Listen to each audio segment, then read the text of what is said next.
प्यारे दर्शकों नमस्कार। आइए नजर डालते हैं हमारे प्यारे राज्य हरियाणा की तमाम बड़ी खबरों पर।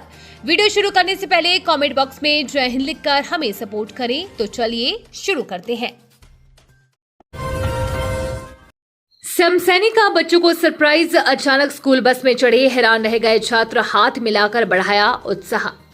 कैथल दौरे के दौरान वीरवार को मुख्यमंत्री नायब सिंह सैनी गांव अरनेचा सड़क पर एक स्कूली बस में सवार होकर स्कूली बच्चों से मिलने लगे। मुख्यमंत्री को अपने बीच देखकर सभी बच्चे हैरान हो गए। मुख्यमंत्री नायब सिंह सैनी ने बच्चों से बातचीत की तथा उनसे हाथ मिलाया तो बच्चे गदगद नजर आए। मुख्यमंत्री नायब सिंह सैनी गांव अरनेचा में सड़क पर एक स्कूली बस में सवार होकर स्कूली बच्चों से मिले। मंत्री अनिल विज की स्वास्थ्य सौगात, अंबाला में 100 बिस्तरों वाले ईएसआईसी अस्पताल की भूमि को मिली मंजूरी, मिलेंगी खास सुविधाएं।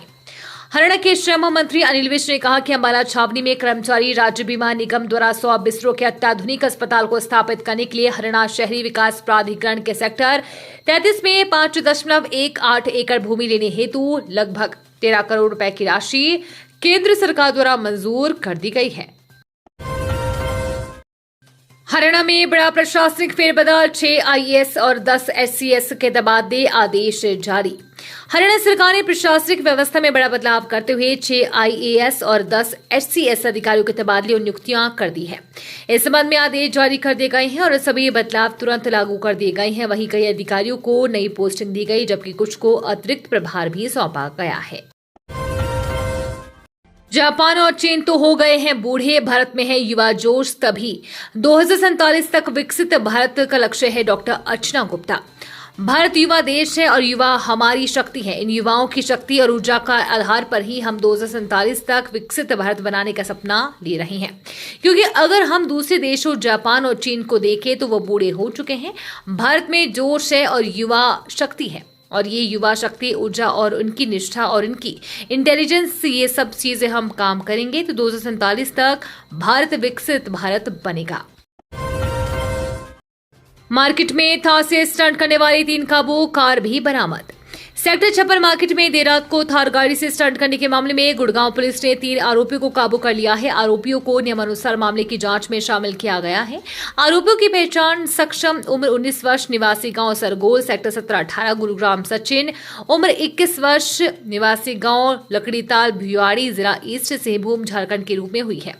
पुलिस पूछताछ में ज्ञात हुआ है कि आरोपी सक्षम कार को लापरवाही से चलाकर स्टंट कर रहा था तथा आरोपी सचिन कार पर लटक कर स्टंट कर रहा था, जबकि आरोपी अंकित शर्मा द्वारा उक्त स्टंट का वीडियो बनाया गया था। पुलिस ने दोनों आरोपियों को गिरफ्तार कर लिया है। मानसून सत्र की तैयारियों पर हरविंद्र कल्याणी की अधिकारियों के साथ बैठक, व्यवस्थाओं को लेकर दिए आवश्यक दिशा निर्देश।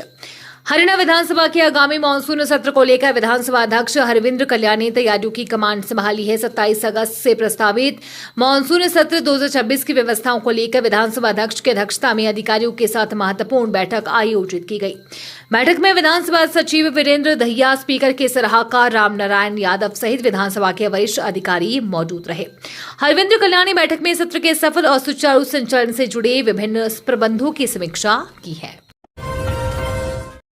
हरियाणा में रिश्वतखोरी पर बड़ा वार, विजिलेंस ने HKRN में नौकरी लगवाने के नाम पर घूस मांगने वाला आरोपी पकड़ा।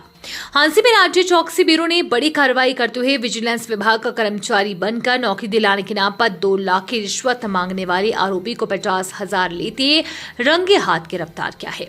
आरोपी ने एक महिला को चौधरी बंसीलाल यूनिवर्सिटी भिवाड़ी में हरियाणा कौशल रोजगार निगम के तहत नौकरी लगवाने का झांसा दिया था। आरोपी की पहचान एलानाबाद के गांव मीठनपुरा निवासी राजेंद्र। बीमारी से परेशान इंडियन बैंक के पूर्व असिस्टेंट जनरल मैनेजर ट्रेन के आगे कूदे, मौत।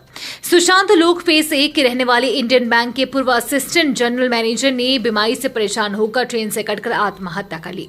घटना बुधवार गुरुवार की दरमियानी रात करीब 2 बजे दौलताबाद फ्लाईओवर के पास की है। मृतक बुजुर्ग की जेब से पुलिस को एक सुसाइड नोट भी बरामद हुआ है, जिसमें उन्होंने लिखा है कि वे अपनी बीमारी और जिंदगी से थक चुके हैं तथा उनकी मौत के लिए कोई जिम्मेदार नहीं है।